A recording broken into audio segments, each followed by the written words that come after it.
Okay, man, are you ready to go? I'm ready to go. Now, come on, now crank this motherfucker up.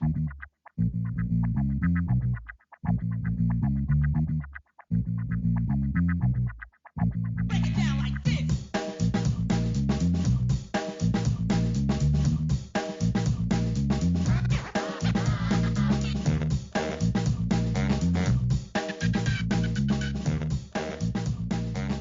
Hello, Internet. Gino, that Pinguino Greco here again with another episode of Deep Listens.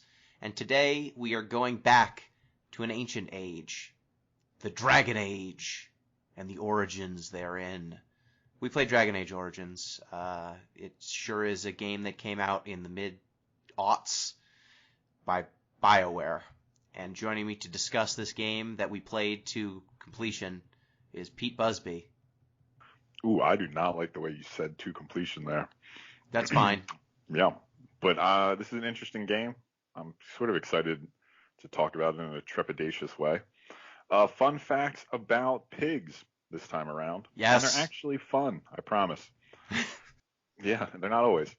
So in the movie Babe the Pig, right, if y'all are familiar with it, Yes. pigs grow so quickly that they had to use 48 pigs in the filming of this one movie. They could only use each one for 3 weeks. And they grow so fast they got too big. So it's nice to hear that they had to use 48 pigs, and the reason wasn't that a bunch of them died during filming. One other bonus fun fact, they had to use only female pigs because male pigs' dicks were a little too visible on screen. So for a children's movie, they couldn't have that. That's amazing. Yeah. That is a fun animal fact. Sure. Like I said, they're not always fun. I don't know a lot about the filming of a movie, but 48 pigs, each one could only be used for 3 weeks. Did that movie take like 3 years to film? It was a year and a half, I think, in production. Okay. It Yeah. seems like a very long time for filming. Oh, most definitely. But Okay. they used 6 at a time. So they weren't using each pig like consecutively. They used 6 pigs, then another set of 6 pigs, and another set of 6 pigs. Oh, I gotcha. Cuts it down. They rotated it out like Yes. like the Olsen twins in when they were babies. Full House. Exactly. Yeah, exactly. Yeah. George Gotcha. Miller is a professional. Look, little known fact, they actually used 13 different Olsen twin pairs in Full House because Olsen twins grow faster than regular twins. They just grew too fast. Well, thank you for that fact, Pete. I'm glad that these pigs were treated ethically. They rotated in new pigs and they did not just dispose of the old pigs. So that's good. That other voice you heard is M. Palladino. Hello, M. Hello. There's an old saying about don't meet your heroes. There's another old saying in games, don't play games that you're fans of as a child again. It's a very weird saying, but that's it. Don't revisit old favorites, because you will be disappointed. Yeah, last year was a lot of that. We played Chrono Cross and I was like, oh no, I've remembered this game very fondly, and now I can't anymore. I didn't know you played it before. I had, but not in a long time. Not in at least like 5-6 years. And when I played it the first time, I thought, this is a fun, goofy thing. I just forgot how much of it there is. There's so much of it. Yes. I would have rather played Dragon Age 2, but, maybe we'll save our saves. One day. But today is not that day. Yes. And joining us, we have a special guest who is a CRPG ringer, someone who actually knows and enjoys this genre. We are joined by Braden, ArbitraryWater, Redacted. Hi, hello. I'm here for the Basketball and Magic the Gathering podcast. Yes. You've come to the right place. Welcome to our show, our Crazy Ex-Girlfriend fan show. I don't know very much about either of those things. Perfect. But I'm here. I'm willing to learn, and I'm also willing to yell at length about THACO. THACO. What's a To THACO? hit Oh, Armor God. Class 0. How dare you bring this into our safe space? What's a THACO? You don't want to know. I don't want to know? Good. To Okay. hit Armor Class 0. Nope. Okay. In D&D, when you used to Advanced calculate, Dungeons and Dragons. Yeah, when you used to calculate armor class, you needed to find THACO, which is basically a very long and complicated equation to figure out if you actually hit. Nowadays, it's just, is your hit roll better than armor class whatever? Didn't used to be like that. We should play D&D sometime. Used to be a formula. People keep It telling used to me be that. subtractive. Yeah. People keep telling me I should play D&D, but here I am not doing it. So People say lots of things. I mean, you kinda did, because you played Dragon Age Origin. yes, most definitely. But before we discuss Dragon Age Origins, we have our usual housekeeping. You can get in touch with the show on Twitter, at DeepListensPod on Twitter, deeplistens.libsyn.com. We have our comment sections, and deeplistenspodcast@gmail.com. You can write us an email, send us feedback, anything you want, really. We do not have any feedback today. You can also support the show on Patreon, patreon.com/deeplistens. And that will get you access to our Discord, where you can meet such people who have been on the show as Braden, ArbitraryWater, Redacted, and other folks, other hosts that we've had. Suggest content, and maybe learn about a yet unnamed podcast that might be coming to your feed soon on off weeks. Who's to say? Maybe. Ooh, nice teaser. Who's to say? But we also have other things going on in the Discord beyond just spoilers of things that are coming soon. And those factoids are contained on the Discord report. The Discord report.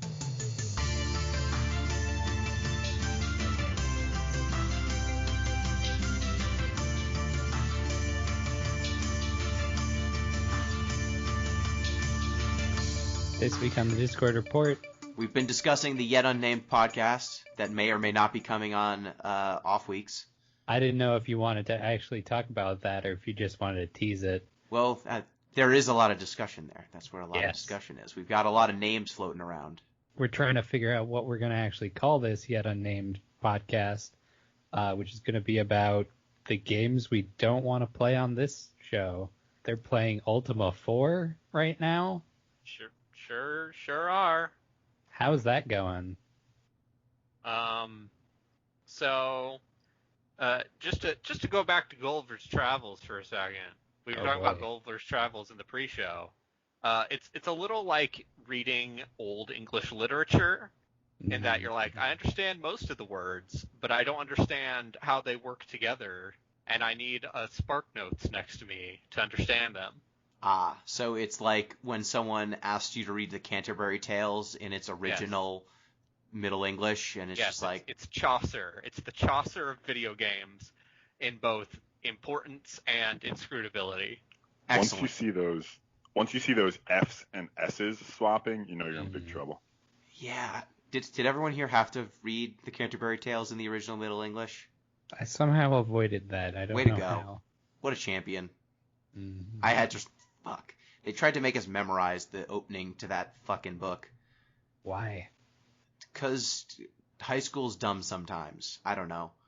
I had to read segments of it, and Beowulf, which I actually liked Beowulf. But Beowulf's pretty legit. Beowulf's alright. Tears Yeah. an arm off the dude. Yeah. And that's badass.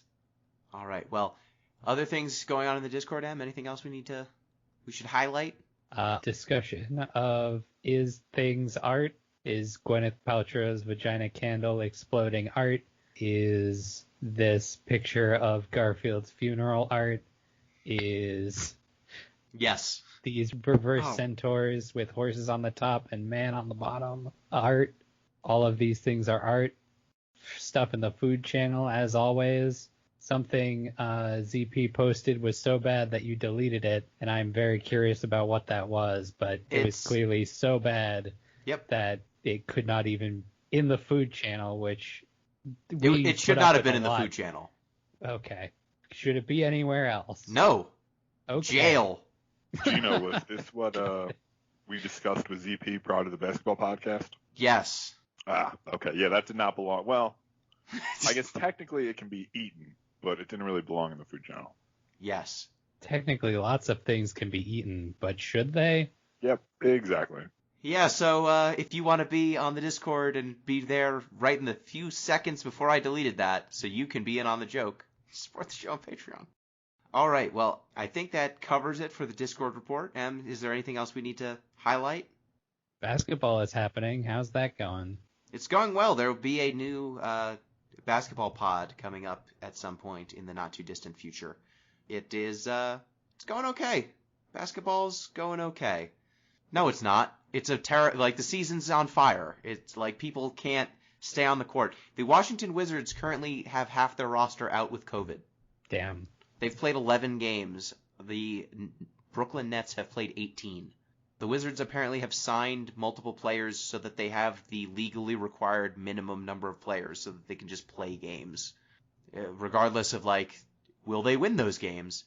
Who cares? You know, like the real team isn't even playing. They're not even trying to make them play. It's great if you are a middle-tier basketball player who wants to get into playing basketball. Yes. Not great if you actually are a fan of watching these games. Yeah, it's weird. It's weird and rough. On the next NBA pod that we put out, you will hear our opinion on the current state of the game. It's weird. It's just a real weird year. And it's now, again, time for my obsession of the week. And this week, my obsession is with Blown Away. Have any of you seen Blown Away? I have not. What is it? It is a Netflix competition show where a number of talented glassblowers compete to win a residency at some sort of glass art house of some kind. I think it's like $60,000 worth of prize. They say like a prize package worth $60,000, which means that it's not just a check. I think that like they set you up with a residency at an actual studio, and then, I don't know, maybe they give you a real fancy kiln or something. They don't elaborate what the actual package is beyond that residency. But it's a really cool show. The first season came out early last year, I believe. In the intervening year, the second season seems to have pulled in more big-name glassblowers than the first season. And the setup of the show is that every week they have a guest judge. They will have a prompt for what sort of glass to make based on what the guest judge, you know, what their sort of vibe is. And then each of the glassblowers goes in and tries to make a piece that best represents that in their estimate. Gino, did you just say big name glass blowers? Yeah, so when I say big name glassblowers, I mean like they got a dude from the UK and someone from Australia and someone from Japan. Last season it was all US people. One of the folks who is in the competition this year is a professor at a college who's like taught glassblowing for like 30 years. So a bunch of the folks are really experienced from what I can tell as a, you know, naive viewer, but it's a really cool show. You get a lot of like people replicating things and going like, hey, that's glass. It's cool. Like the art's really nice. It's also really tense, I would say, because they're making glass and shit breaks all the time, turns out. How many bongs have they made? Important question. So, question to your question. Do you include things that can be used as bongs? I was thinking more, did they have like Cheech of Cheech and Chong on, and he was like, you're going to make bongs. And then they all made bongs.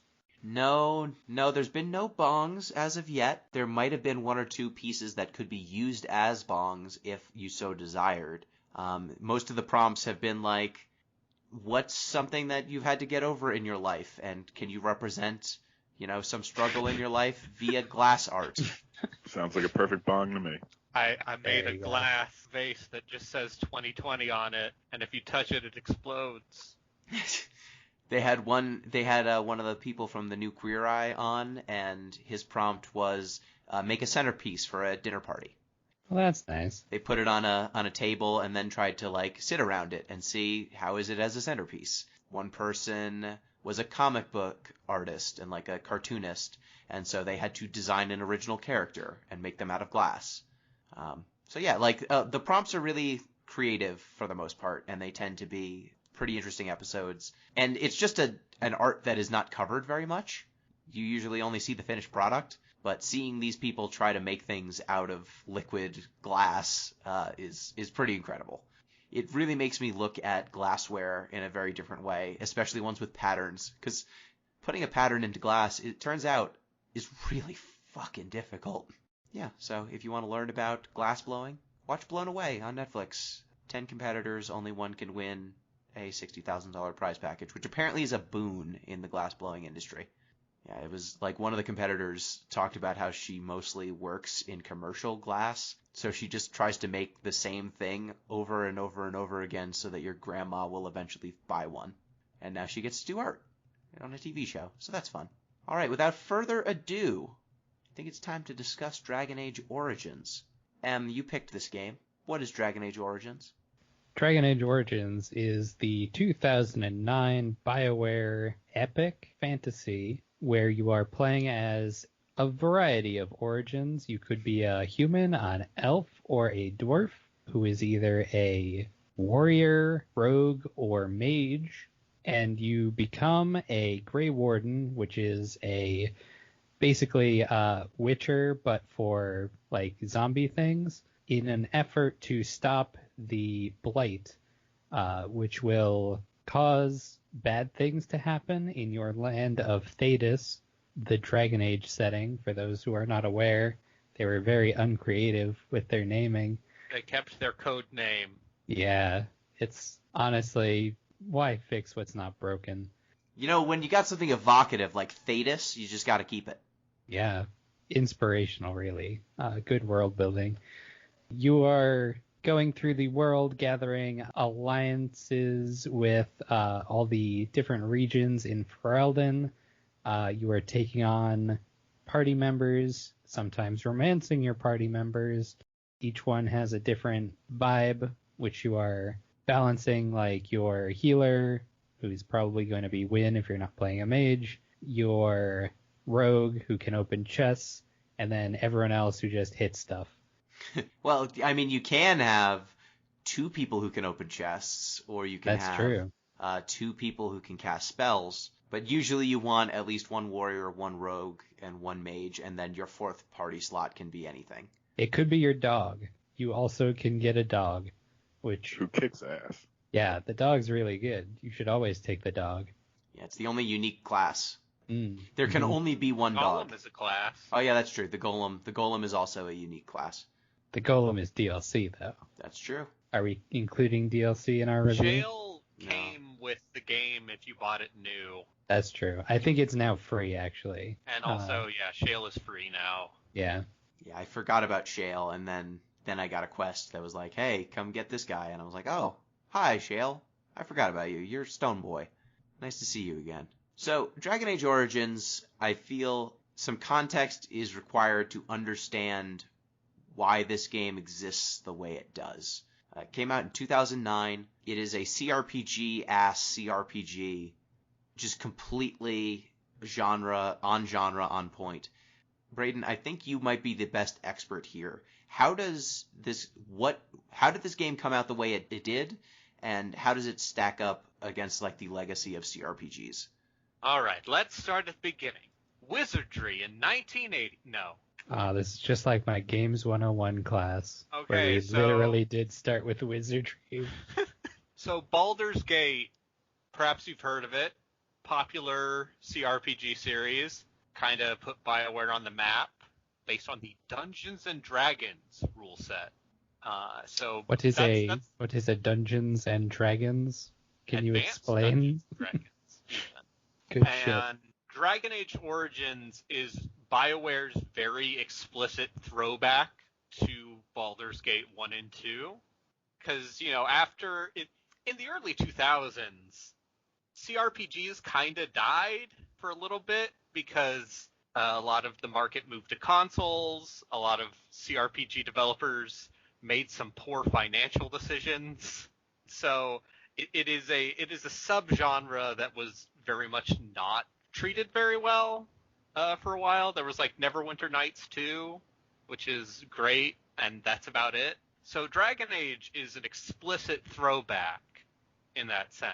They are explicitly being like, we're going to try to make a modernized Infinity Engine game. But also, some of us have read A Song of Ice and Fire by George R.R. Martin. Yes, very much so, very explicitly. I think if you play this game in a modern context, in a post-Game of Thrones culture takeover, it's very clear that some people read A Song of Ice and Fire and then said, we're going to make a game that's that. It also is basically footnotes to Lord of the Rings, too. Yes. Oh But yeah, you could no, say that of it's- pretty much any fantasy game. Really. we put the Game of Thrones into the Forgotten Realms. Yeah. So, given this context, how do you feel it does as an homage? Like, does the gameplay hold up? Because, I mean, the gameplay of this, you're walking around with 4 party members. Combat is handled kind of automatically, like you right-click on the thing you want to kill. Real time with pause. Yep, you've got to pause. You've got a bunch of abilities on cooldown, but not as many abilities as I would have liked if you're certain classes. You wander around, you walk up to the enemies, and you punch them, and then dice rolls are happening in the background, determining whether things hit or not, or whether they crit or not. And so you're just kind of walking up to things and then mushing up against them until you die or they die, occasionally pausing if you need to. Though there are also positioning, like things to consider, like rogues do better when they stab from behind. You want your warrior to be able to draw in enemies but also not get flanked. So all of these things are kind of going on at the same time, but it's all kind of slow, in my opinion. Oh no, it's sluggish. It is. Yeah. It is. One of my points was gonna be, I felt like I was playing this game in like slow motion, where I would think I was getting really far into it, and then all of a sudden I would look at the clock and it was like, instead of the hour I thought I was playing, like 3 hours had passed. Yeah. Everything is very slow, and I don't know how they managed to stretch it where it's imperceptible, but everything just feels.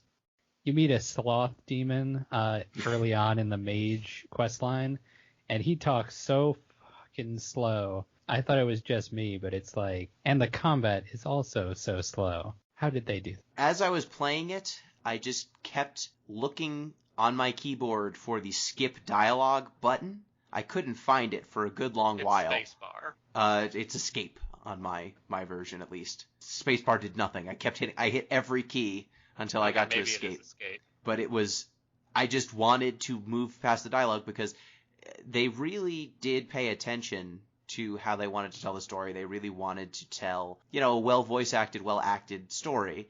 And so there's just a lot of dialogue, a lot of flourishes when they're giving exposition. And I usually don't take fault with that. I usually like that sort of thing. But the gameplay is so slow by itself that if I had to also pay attention during all of these cutscenes, which there are many, it's like this game can easily be 80 hours. And it doesn't entertain for 80 hours, I should say. I think. That's my opinion. It justifies the length. Because I replayed the game last year, and it's still fresh enough that I felt like I could contribute to this conversation. And, there's a big debate in the CRPG fandom or whatever about real-time with pause versus turn-based combat. And the reason real-time with pause has its advocates is because it resolves itself more quickly than a lengthy turn-based combat. So, you got games like Divinity Original Sin where, the more involved combat sequences can take 30 minutes. Boo. And I feel like Dragon Age Origins kind of misses the point of real-time with pause because it takes a while to resolve itself unless you are optimal as shit and just burning everything down. Yeah, optimal as shit, but also you need to be able to know the mechanics really well. You have to be willing to squander resources to make things go faster. I found the best way to make the game go faster was to put the game on easy. And even that did not make it that much faster. And I think that this is just because when I originally played this game, I played it on console. And the console version, I believe, just has fewer encounters overall than the PC version. There were a lot of encounters that I felt were taking forever. And then I asked, hey, what the heck's going on here? And someone said, oh, yeah, they just, added more encounters. They just added more enemies. There are fewer enemies in the console version because the PS3 and Xbox 360 could not handle it. Good. That's amazing. They were forced into better gameplay. Those console ports are compromised. They are definitely compromised, but at least the gameplay is snappier. Yeah. Because, I ran into, I think I was in Lothering, which is one of the first towns you go into, and I got ambushed by wolves. And there were maybe 10 wolves, and when they all came for me, I just remembered playing it back in, 2009, 2010, and I didn't remember seeing 10 enemies at all in most cases. And this early encounter just had more enemies than I remember ever facing at once in the old console version. So yeah, that kind of explains that. What classes? So I played a dwarf warrior. You played an elf rogue, if I remember correctly. Elfin mage. Elf mage. Okay. And Pete, you were a elf rogue archer. Elf rogue archer. Okay. Warrior might be the most miserable of all of the classes by a pretty stiff amount, I think. I don't know. Warrior's pretty straightforward in a You ever played an boring archer? way. I have played an archer. At least archers get more impact on the overall battle, I feel like. Though you do just kind of stand in one place and shoot, which is pretty boring. Yeah, and when people run up on you, it gets real annoying too. You have to switch to your other weapons so that you Yeah, can it's fight a them whole off. thing. I probably had the easiest of the three of us because Yes. mages are pretty busted. Mages are ridiculous in Yeah. Origins. Yep. Basically, I had an ability which was a magic missile, and then I had another ability which made enemies explode when you killed them. So I would cast that on them, and then they would explode and kill everything around them. So I didn't have to think about targeting a million different things because I could just pop one of them and then they would die. It And makes that got me through 9/10 of the fights. You can crowd control more than Yeah. half of the encounters in that game to death if you It have makes at least sense two now. mages. It makes sense now why every character in the game hates mages. Because Yeah. mages are Will OP. explode. Yeah. It's lore appropriate. They really hate you if you're an elf mage. We got to talk about the The origins? politics of Oh, of Dragon course. Age politics is it's a little rough. I Yeah, well- remember what were we playing last time? Was it Cloudpunk last time? Cloudpunk, yes. You mentioned like maybe this was elves and dwarves and such. It would be a little better. All of this like, look how the disparity in the classes and such. Turns out it's not. And then this happened. What'd you think? Yeah, this game's politics and story are really on the nose. And when I first played this game, I had not seen any Game of Thrones, read any Game of Thrones related stuff.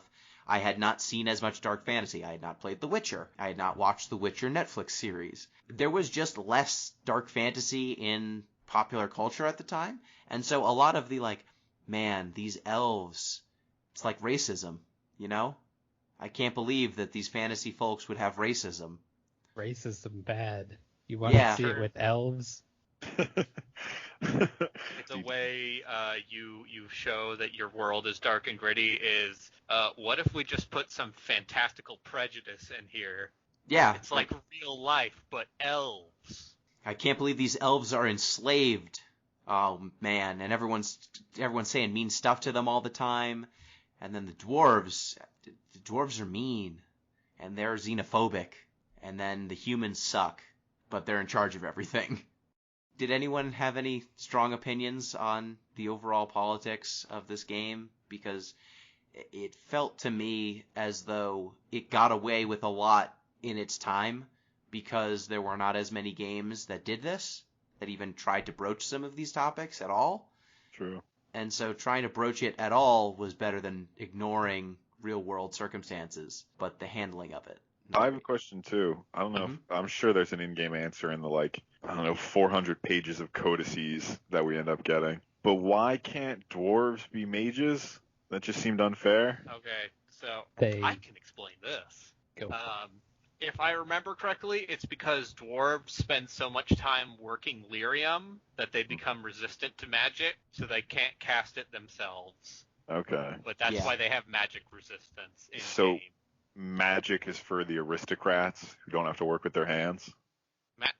Magic is for the walking demon bombs. until we remove all their emotions with Yeah. mage lobotomies. Yeah, right. Oh, the tranquil with their mage lobotomies. The Yeah. tranquil. What a great name for that. So, to get to your point, Gino, I think this setting is some real kiddies glove, like Babby's first dark fantasy stuff, like you said. Warhammer Fantasy has been around since the 80s, and Warhammer Fantasy is way more fun and self-aware of how over-the-top gritty it is, but Dragon Age wants you to take it seriously. There are no insane rat men with Gatling guns in Dragon Age. Yeah. So it's trying to be serious, but it's not serious enough to be fun D&D or Warhammer Fantasy. And it's kind of this no man's land of dark fantasy. Yeah, it is not. The moral conundrums and the commentaries on existing class structure are not interesting enough to uphold everything that it's trying to do, but it's also not very silly. Like, most of the silliness in this game is just snark from the two characters who, Morrigan and Alistair, like and Zevran to a certain extent, some of your characters. They provide the comic relief, but I don't know. I didn't find their quips as funny in 2021 as I did in 2009. This game also seemed to be of a moment where, like, video game sex scenes were like a marker of not only grittiness but like sophistication. Like, ooh, like we're tackling sexuality now. This Like, is 2 years after the infamous Mass Effect sex box thing. yeah, I got together with Morgan, not because, I felt the need to do it as part of my role-playing experience, but I felt like it was necessary to understand the game, and I didn't enjoy it. It was bad, and I wish it hadn't happened. Weirdly enough, that's how your character feels after getting with Morgan. Yeah. You could mod that to make it better, but it's not worth it. This game, by the way, I modded the shit out of my game. I don't know if any of you delved into that, but it was almost unplayable, honestly. Like, visually, after playing Dragon Age 2 and Inquisition, these character models are rough. And there is an extensive collection of sex scene modifiers. So if you wanted to, I don't know, there's something for everybody. But you don't need to. Yeah, so the mods that I kind of wish that I had modded the game because it crashed on me repeatedly. Just like I would open a door in Denerim and then boom, there goes a half hour. Oh, This yeah. game might be one of the most quick save essential games I've played in a while because I don't play a lot of Obsidian games. I don't play a ton of Bethesda games. Like the Western developers that are notorious for buggy, crashy games, I usually don't play their stuff that much. Yeah. And Mass Effect is not especially buggy for a BioWare game. But Yeah. this game totally is on a modern PC. Yeah, I had to install a fan fix that forces older games to use up to 4 gigs of RAM to keep it from crashing constantly in places like Denerim, which I guess is built differently than the rest of the game, and so there's some memory leak issues in Denerim specifically. Cool. And that's why it crashes a bunch if you don't install the 4 gig patch. Ugh. You'd think they would have, like, made that part of the package by this point. It's been out for, like, 11 years. And Yeah. as someone who spent a decent amount of time last year trying to get old games to play nicely with OBS, I can assure you that most old games, they'll do the bare minimum to prove it runs. Like a memory leak, though. It seems like it's important. Yeah. You Hey, take that crazy talk out of here. I'm sorry. I'll see myself out. Yeah, so I mean, it's still a technical problem. It wasn't a very technically proficient game in its day. Like, it was fine. It just wasn't, like, outstanding. But yeah, I found that the constant crashing and the very, very much kids' gloves version of James R.R. Martin, like, your character's a Grey Warden, not to be confused with the Night's Watch, and he or she, you can make your character any number of backgrounds. My person was a dwarf. We had multiple elves. You could be a human. Once you pick what race you want to be, you get to pick your class, and then from there, you go off on your journey. You become a Grey Warden, which is kind of the folks who are charged with defeating the Darkspawn, which is just the most generic name. Zombie orcs. Yeah, pretty much zombie orcs. And you're charged with defending the realm, and you do so by doing things in the most Bioware way possible. You unite 3 different racial groups to your army. Once you have all 3 of them, or all 4 technically, I guess, you have a final confrontation with the dark enemy. It feels very much like Mass Effect in terms of its story, and like Jade Empire. And like KOTOR. Yes.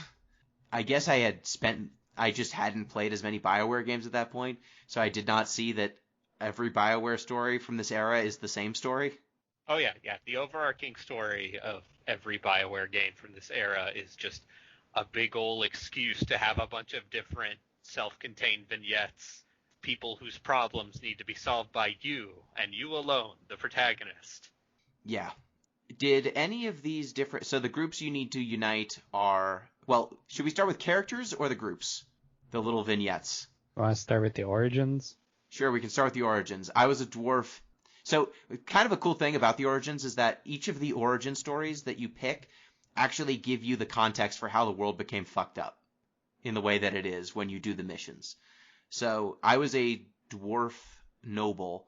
So you hang out in Orzammar, which is the big dwarf city, and you're kind of living your life, having a good time, being a dwarf noble, son of the king.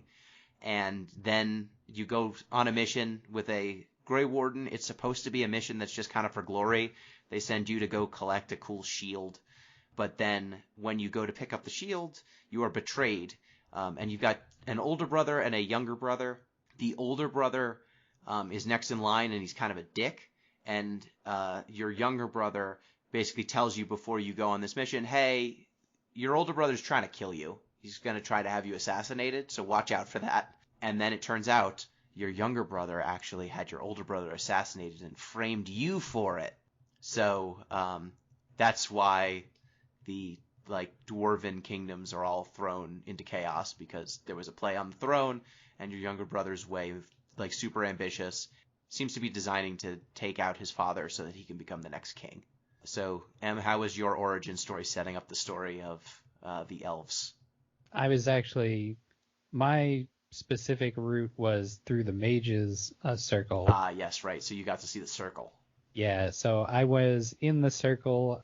It sets you up with going into the Fade right off the bat. You do a little soul search in there, get betrayed by some mouse that is actually a spirit, and then you defeat a demon, and then you become a full mage. When you get out of there, you go to your friend Zhaowen. I think that's how it's pronounced. Oh, that guy. Yeah.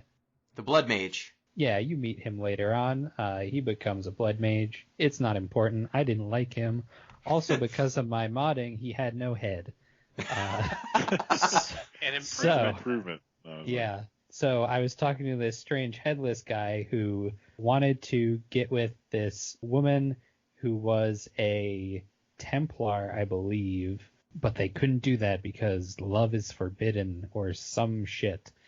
And I didn't really listen because honestly their plan sounded shitty.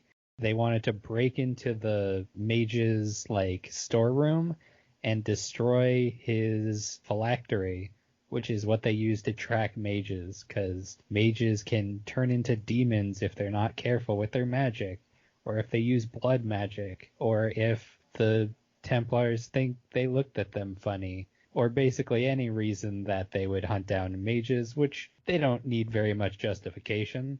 And so I was like, I really don't want to do this. And then I go to the head of the circle, and he's like, I think you should do that. I'm like, God damn it, okay. Oh, you played the narc.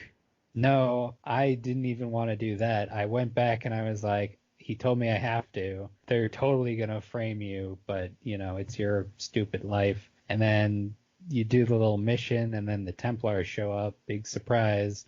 I was like, I wanted nothing to do with any of this. And the Templar is like, you betrayed the order. And the head of the circle is like, I told her to do it, whatever.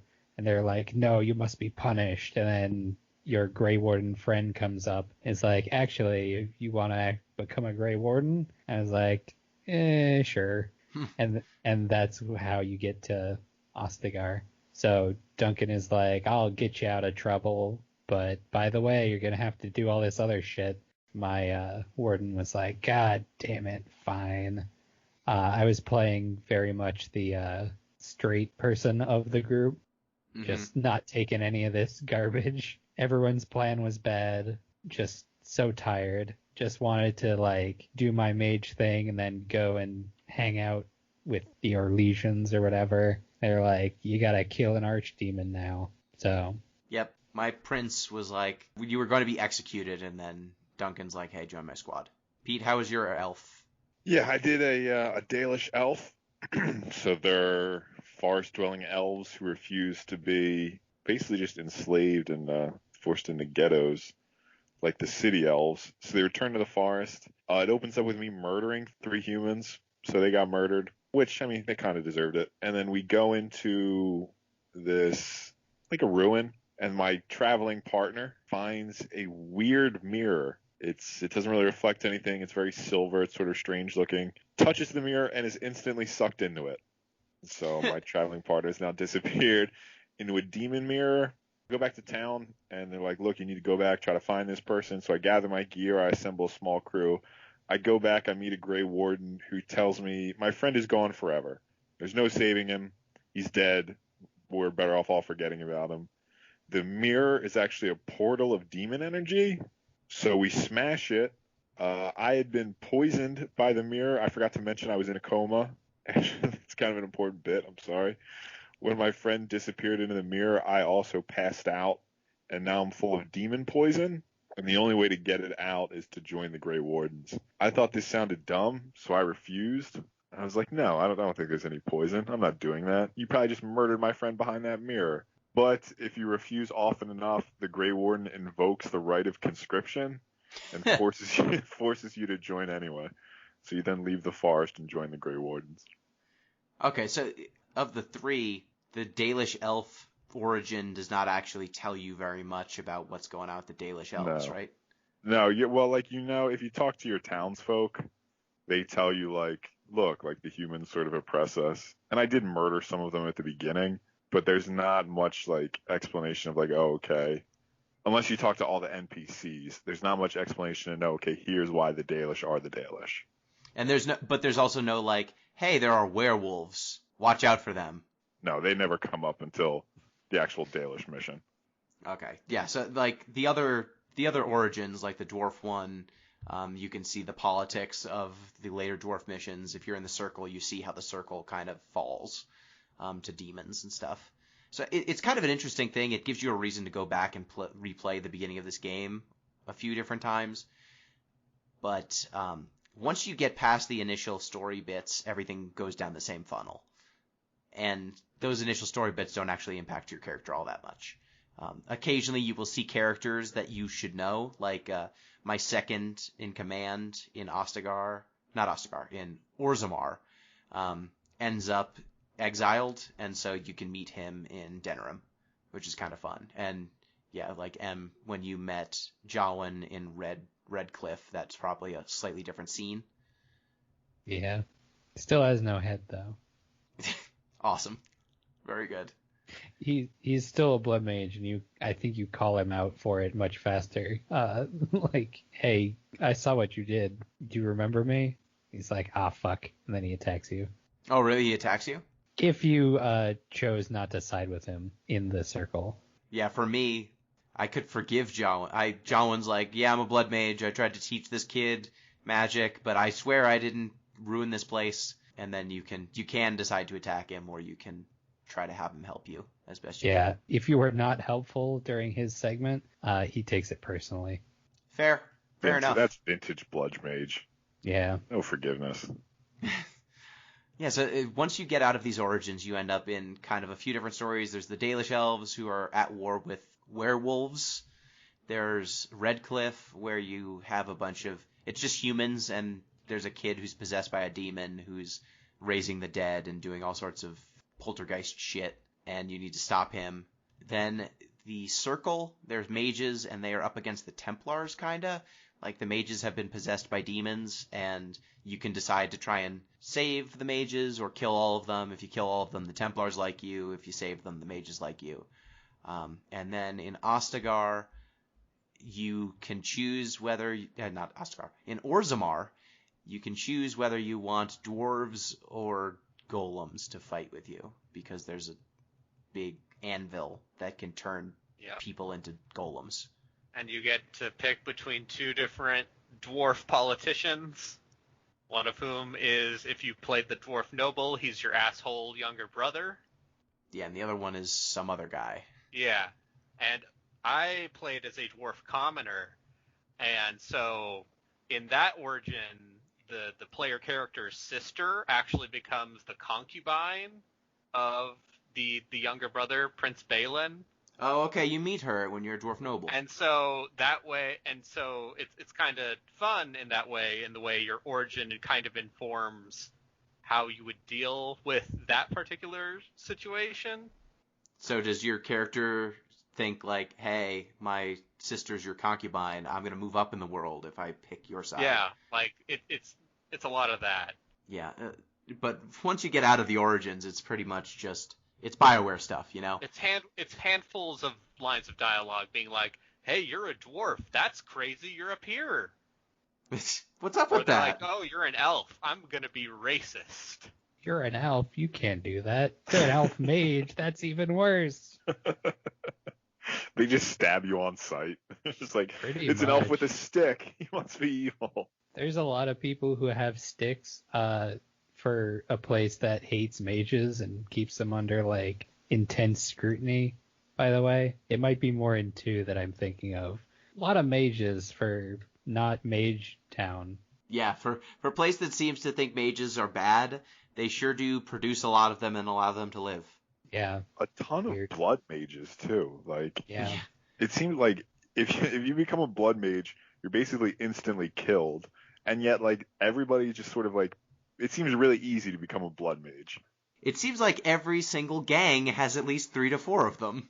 Yeah, it's crazy. Weird. Yeah. There's a lot of BioWare style. I think that replaying this now, there's a lot of kind of third way thinking in this game. Like, every single one of these locations has a conflict between 2 groups that needs to be resolved somehow. And the resolution is always side with A, side with B, find magical truce, which is C, which gives you the best of both worlds in all cases. I have not found any of the plot lines to actually be resolved better if you just pick a side and then... I mean, I guess if you want a specific outcome because you think in the end game one of the warrior types is better than another, maybe it's slightly better, but it seems like the outcomes are better if you always, try to thread the needle on these. And, like, a lot of these conflicts don't seem like they are easy to resolve with just a handshake agreement.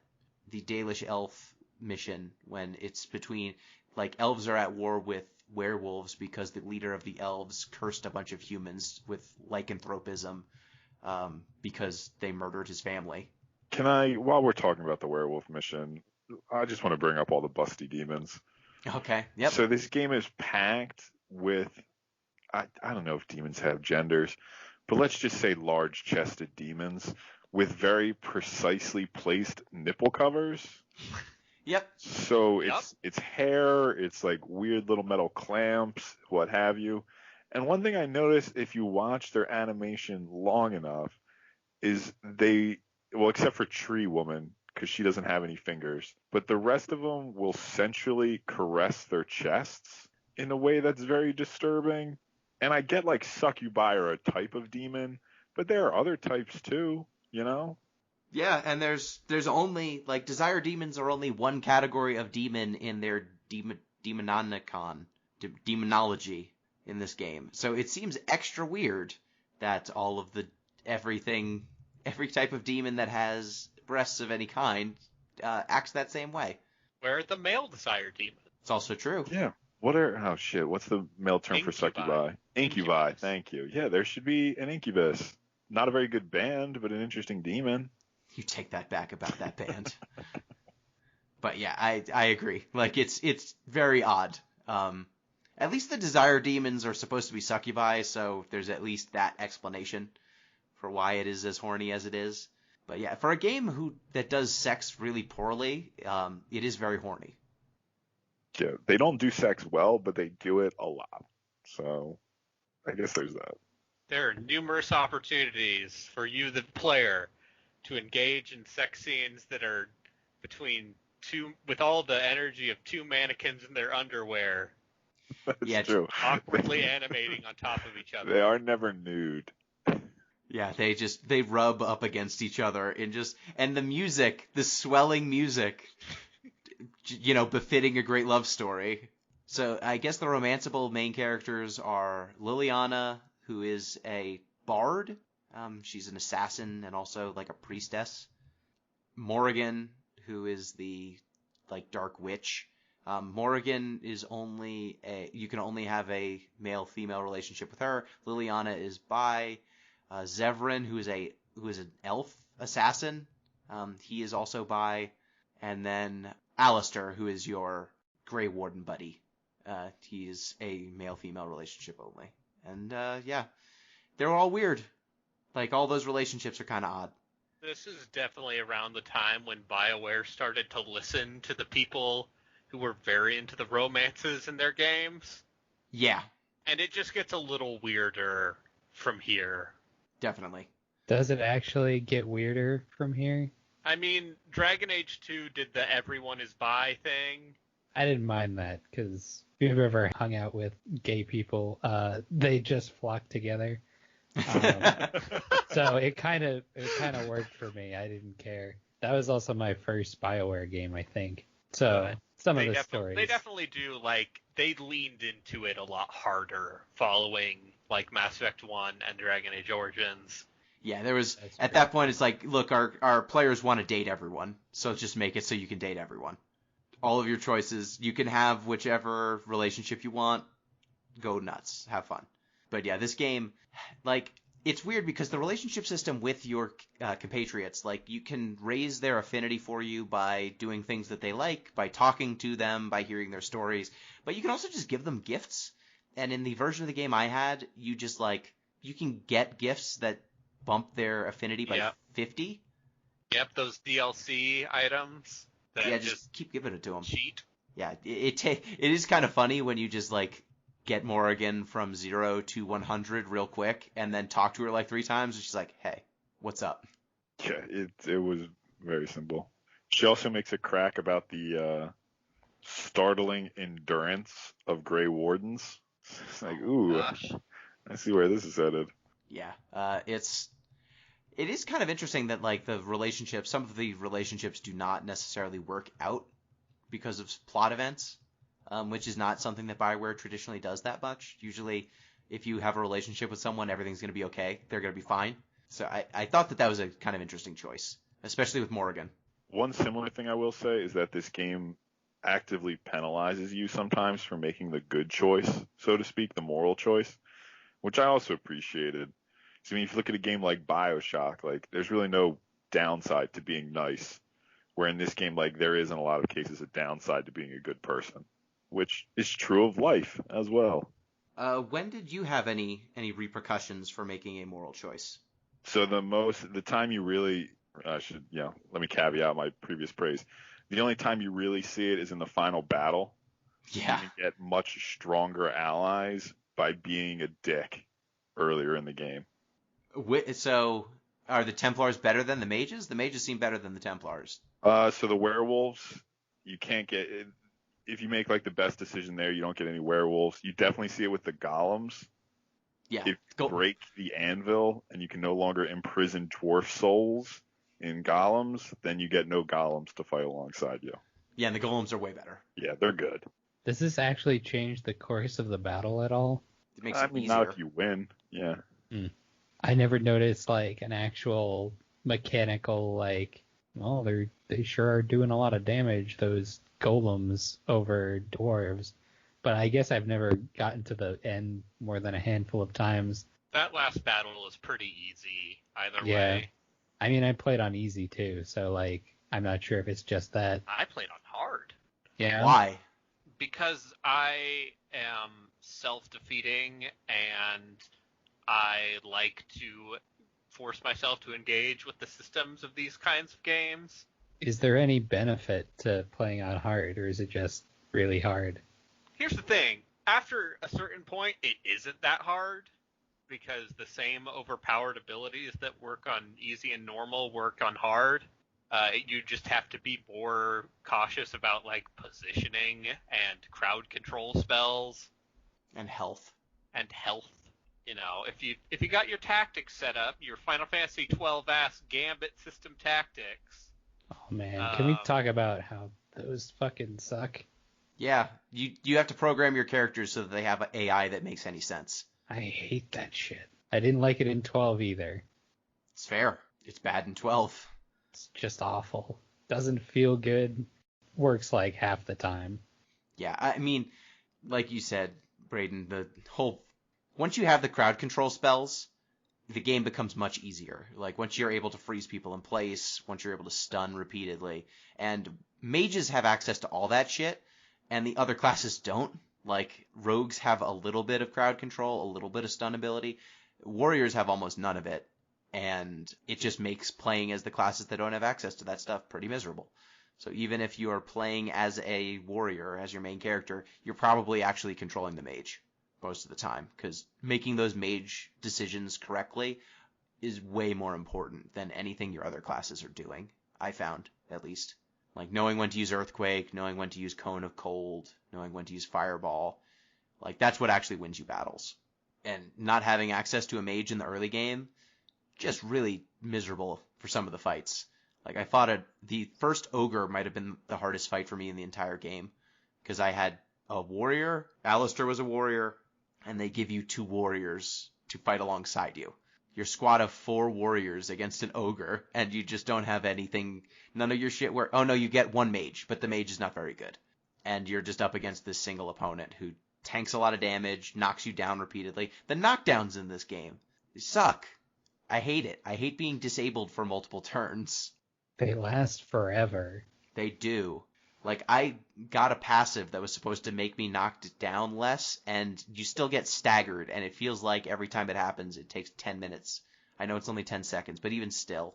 10 seconds is a long time. Yeah. I feel like they fixed it in later games, actually. A little bit more, like, balanced. I know that they fixed the party comp situation. If you are not playing as a mage, you get a mage sister. Otherwise, you get like your brother who is a warrior, and it kind of fixes that a little bit better in 2. And then in Inquisition, they just like hand you every class right off the bat before you even get into any fights. So I guess they learned at some point, but this one's rough if you are not playing as a mage. Yeah, and having played this game, I've played this game like 3 or 4 times. Every time you're playing through and you're not a mage, you'd notice it pretty hard. Because when you get the different characters, like they have their specializations already kind of picked, and they already have some skill points distributed, so they don't always... Morrigan and Wynn don't necessarily pick what I would have picked from the start. Morrigan's closer to what I would have liked, but it's still not the same. Like, you can't just pick the most OP shit if you don't have a mage to start. So... What did we actually think of this story overall? It felt very Bioware. It felt very Bioware paint by numbers. I thought some of the dialogue choices were kind of interesting, and there are some more novel solutions and interconnectedness in this game than in some of the other Bioware games we've played up until this point. Like, when you're in Redcliffe and there's the possessed child, they present you with options depending on the choices you'd made up until then. Like, if Jawan's alive, he'll offer to... use magic to kill this child's mother so that you can go into the Fade and rescue the child. You can kill this kid. Or if you go to the circle, or if you've gone to the circle, you can just get some mages to come and perform a rite so that no one has to die and you can save the child. So, like, just having those options, it did feel kind of silly that, hey, why are these adults not thinking, what if we just went to the circle and they helped us out? But at least there's this interconnectedness with the choices you're making, and they're not all completely binary. Like, they don't have the morality wheel a la Mass Effect. So what do we think of the overall story? I mean, it is just sort of Lord of the Rings, right? Like, you have to face this ultimate evil. Instead of a floating eye, it's a dragon. So you need to gather a diverse set of allies along the way. I mean, the overarching story was it's kind of boring. The more interesting stuff was the smaller moments. Like, there was this part, I forget the town's name, they're all dumb names, where you have to convince this blacksmith to help you, but his daughter's been like trapped in the castle. And if you can't rescue his daughter, the blacksmith actually ends up hanging himself. And like the way you find out is you show back up at the blacksmith's house and it's just a different person. And he's like, "Oh yeah, that guy, he's gone. You want to buy anything?" And like it's a very grim moment, but it's sort of that small bit where it's not just paint by numbers fantasy was one of the more interesting moments. Did any of you guys save the daughter? I couldn't even realize that was an option. You found her? Was she in the locked room? The vault? She was in a room, not a locked room, but it's kind of a side room. Gotcha. Yeah, I never found her. And she, if you find her, she's super stoked to be rescued, and she'll run back to town. And then if you go to the blacksmith's house, he's like, "Wow, you did it. Other people promised they'd save my daughter, but you actually did. You get a discount." Well, that's a much happier ending, but a much less interesting one than if you don't rescue her. Yeah, and that I found that that's the case with a lot of this stuff. If you play things like actually take into account what people say and what they want and try to do the right thing, you usually get rewarded pretty directly. A lot of the choices that are kind of the negative choices are just like spiteful for spiteful's sake, and the game does not tend to reward you for that. Yeah, I mean, I did notice, like, if you go around telling people that you're a Grey Warden, they just won't work with you in some cases. So sometimes it's better to be a little bit more discreet. But most of the time, if you just try to do what you think what feels like the morally right thing, the game will just reward you for it. So in the final encounter, like, you get everyone together, you need to defeat the big bad dragon, and we learn that a Grey Warden must kill the dark, evil, darkspawn dragon. Archdemon. The bad dragon. And if you kill whichever Grey Warden kills the Archdemon will die for reasons. But there's a third option. It doesn't have to be you or Alistair. There's a third option. Pete, what's the third option? You and Morrigan can get together and make a baby, and then you can then implant the demon soul in that baby to create an old god. It's basically Naruto. That is, yep.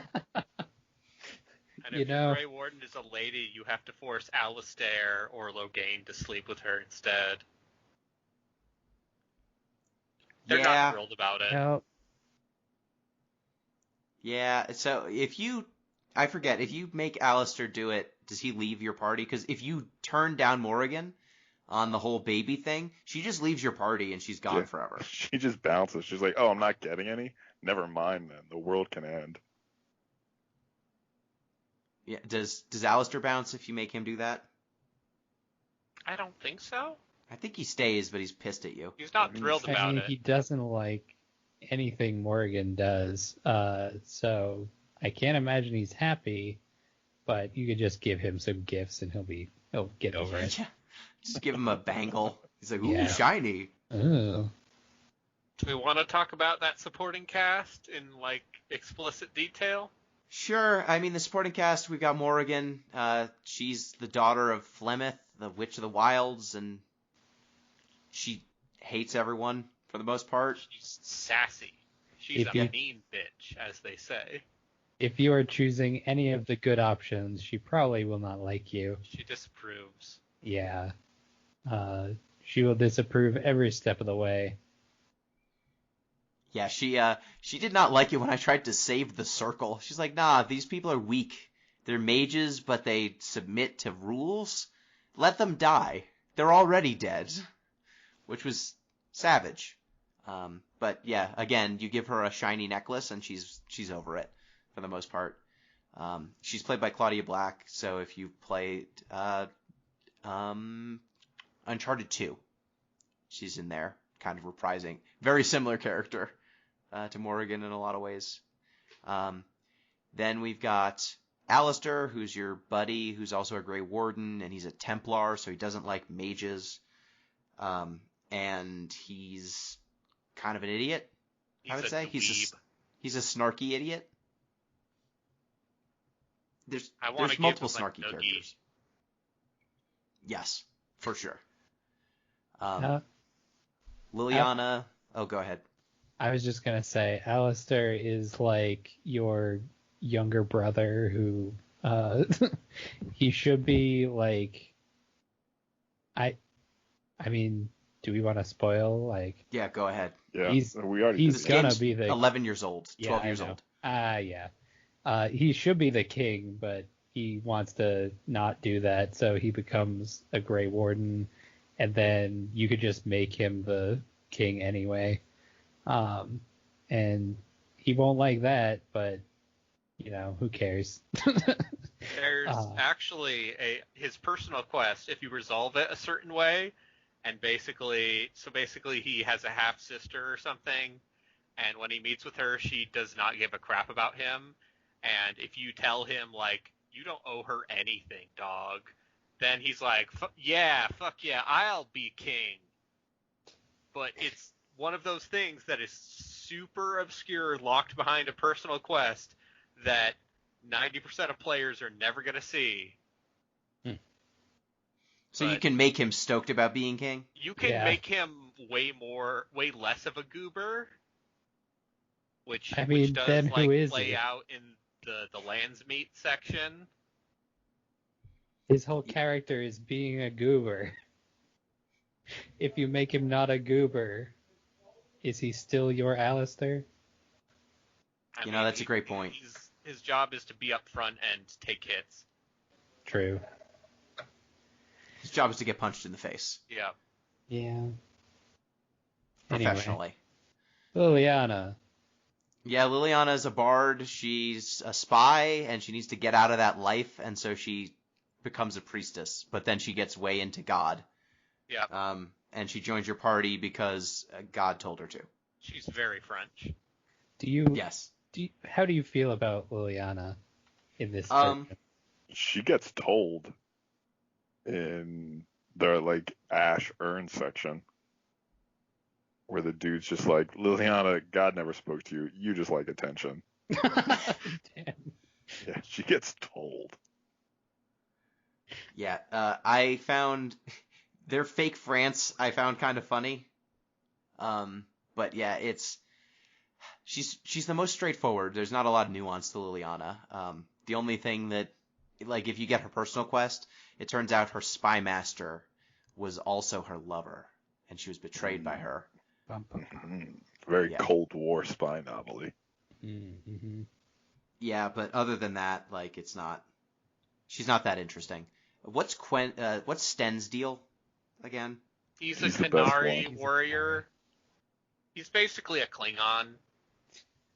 Okay, they're Yeah. warrior peoples. He's like honor and such, and that's the kind of stuff that is handled a lot better in later Dragon Age games. Is the stuff with the Qunari.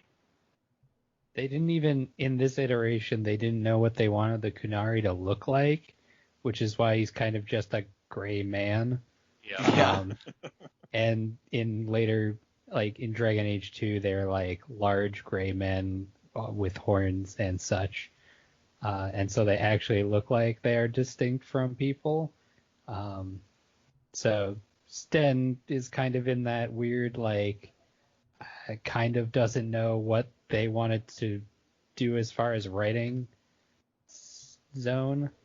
He's just stern. Yeah, I did not get a great sense of who the Qunari were, and it makes sense that they had not figured out who they wanted the Qunari to be. They need a little bit more writing on that one. Yeah, but Sten felt one of the more underdeveloped characters, and he's a representative of like an entire continent and culture that is separate from all the other characters you meet. Like, at least Zevran and Liliana, like, they represent other continents, but you can tell one of them's, like, fake France, and the other one, Antiva is... Fake they're Spain. slavers. Fake Spain, yeah. So, like, you know the countries they're trying to ape, so it's not that hard to figure out what's going on there. But the Canari are supposed to be quite foreign, and he doesn't do a great job of representing them, I didn't think. Zevran's the best character, right? He's the best companion. Which one's Zevran? He's pretty good. He's the elf assassin. Yeah, he's legit. sassy. If he was actually useful in game, I would have used him more.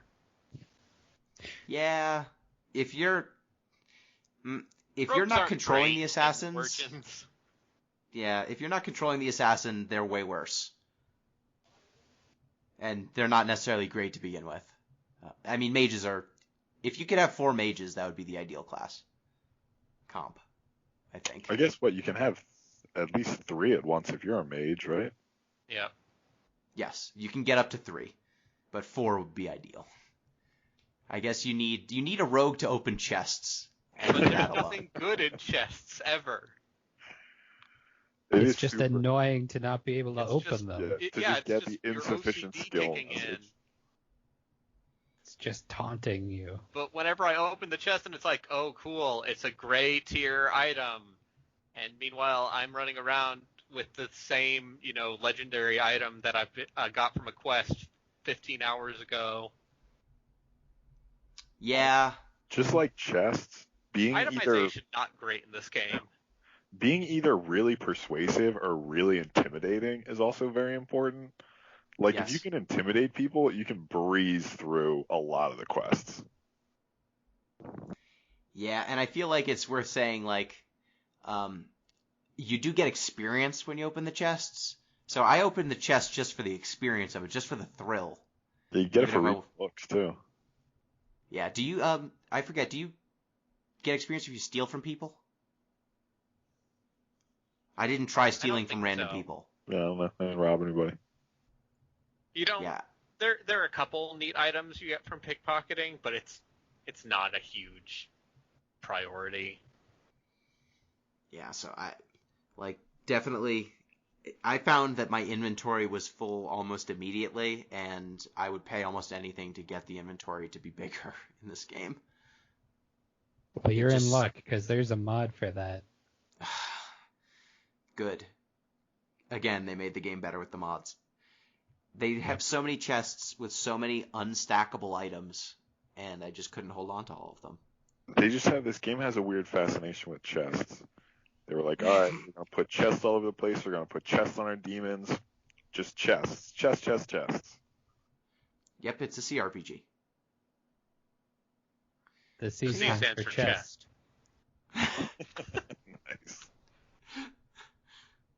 Nice. Yeah, so A Dragon Age Origins, it's a game that I think each of us had, except Pete, who hadn't played it before, I think each of us had fond memories of this game at one point, and then, unfortunately, we replayed it. Is there anything else to go over, really? I mean, the end game, they do I like the whole... Shale, if we're talking about companions. Yeah, Shale's he's alright. a rock man. Shale is just HK-47 from KOTOR, but a golem instead of a robot. Yeah. So So he's like It fancy calls and you British. it instead of Yep. Human. and also the dog is a good boy. The dog is a good boy. There's a mod to make it so you can always take the dog. Yes. It gets like a 5th party slot for the dog specifically.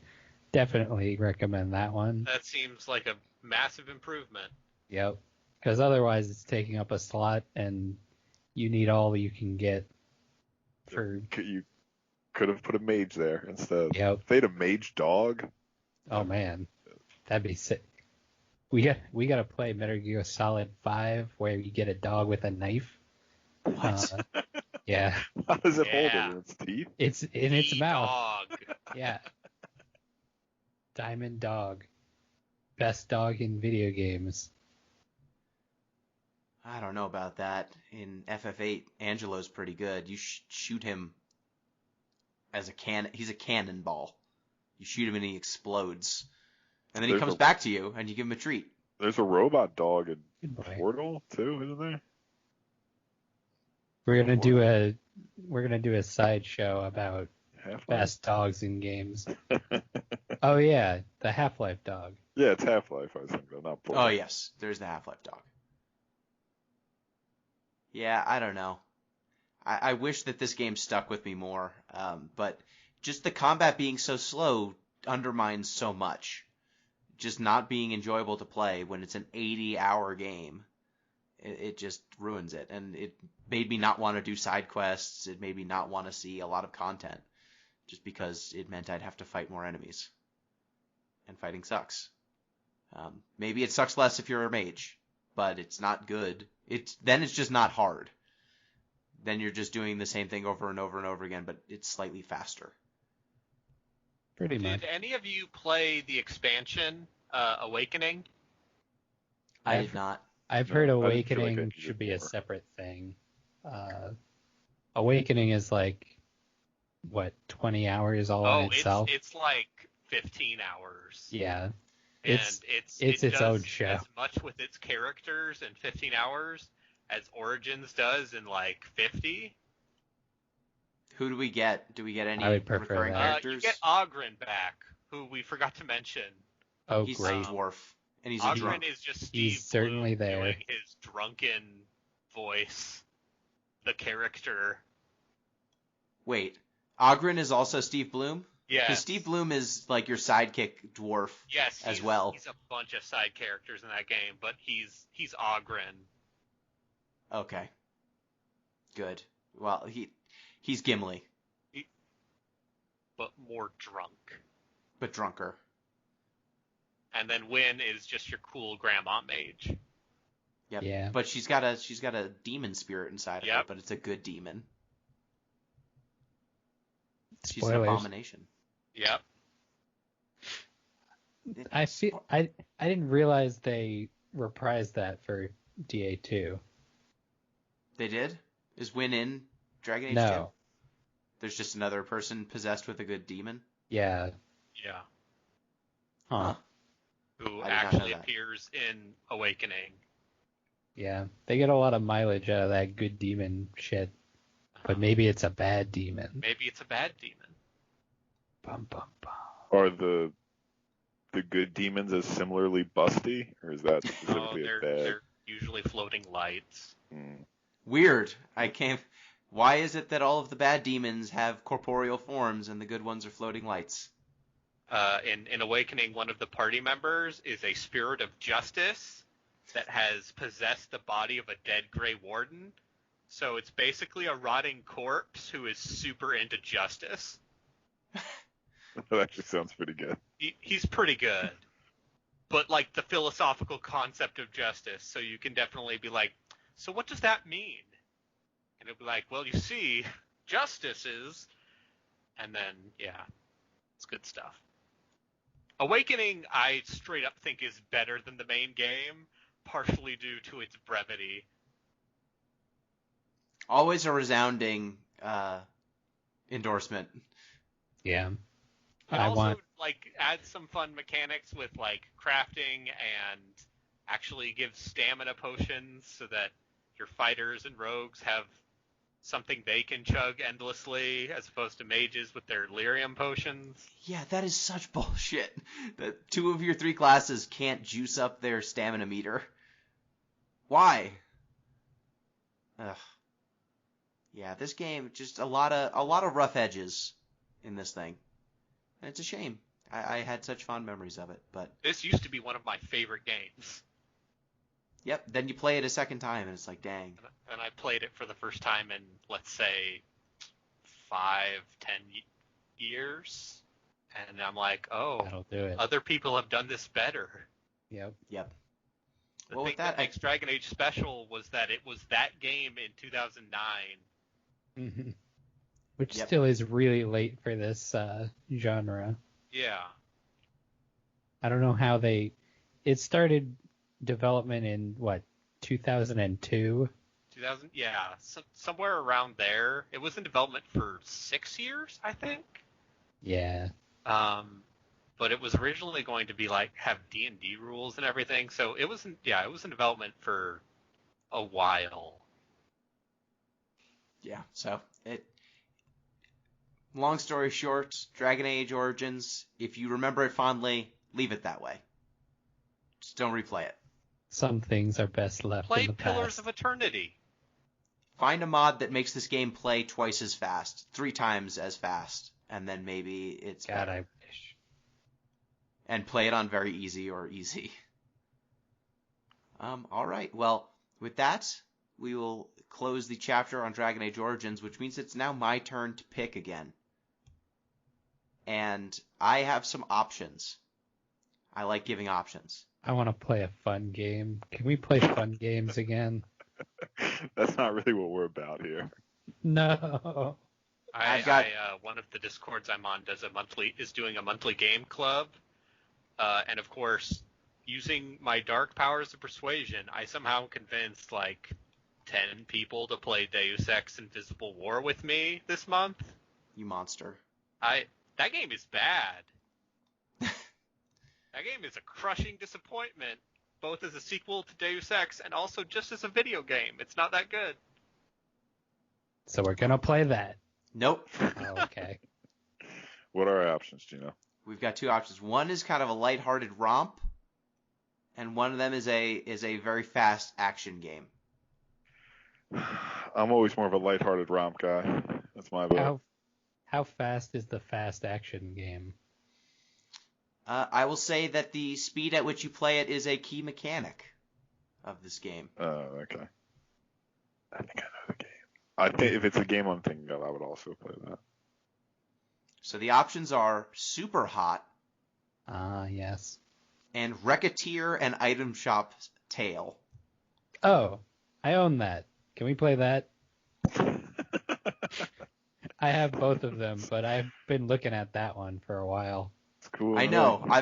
I've played it a while ago, like a little bit, but never finished it. And I remember fond things about Recketeer. So Recketeer is, for those who don't know, and Pete, so you can make an informed decision, it's a story of a little anime girl who takes over an item shop that, like, the item shop in an adventure game or something, or an RPG.